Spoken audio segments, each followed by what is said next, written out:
Bulletin میں آگے بڑھتے ہیں اور ایک اور اہم خبریں پر آپ کو دیں گے۔ سابق وزیراعظم شاہد خاقان عباسی کے حوالے سے آپ کو آگاہ کریں کہ احتساب عدالت کی جانب سے سابق وزیراعظم شاہد خاقان عباسی کو پیرول پر رہا کرنے کا حکم دیا گیا ہے۔ احتساب عدالت نے شاہد خاقان عباسی کو پیرول پر رہا کرنے کا حکم دیا ہے۔ ان کی بہن کی جانب سے درخواست دائر کی گئی تھی۔ تایا کی فوتگی کے حوالے سے ان کی جانب سے کہا گیا تھا کہ نماز جنازہ میں شرکت کرنی ہے، پیرول پر رہائی دی جائے۔ احتساب عدالت نے اس کو منظور کر لیا اور احکامات جاری کر دیے۔ شاہد خاقان عباسی کو تایا کی نماز جنازہ میں شرکت کی مشروط اجازت دے دی گئی ہے۔ پیرول پر رہائی کو منظور کر لیا گیا ہے۔ ایک اہم خبر یہاں پر آپ کو دے رہے ہیں۔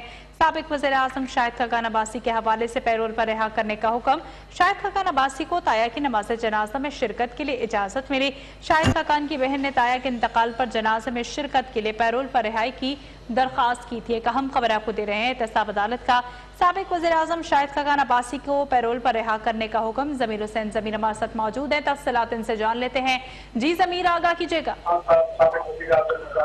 جی بالکل، سابق وزیراعظم شاہد خاقان عباسی کو آج احتساب عدالت کے جج محمد رشید نے پیرول پر رہا کر دیا اور باقاعدہ طور پر ان کی جو ہمشیرہ سعدیہ عباسی وہ احتساب عدالت پیش ہوئی تھی اور انہوں نے مقصد بتایا تھا کہ شاہد خاقان عباسی کے جو تایا ہیں ان کی وفات ہو چکی ہے اور ان کے جنازے میں انہوں نے شرکت کرنی ہے۔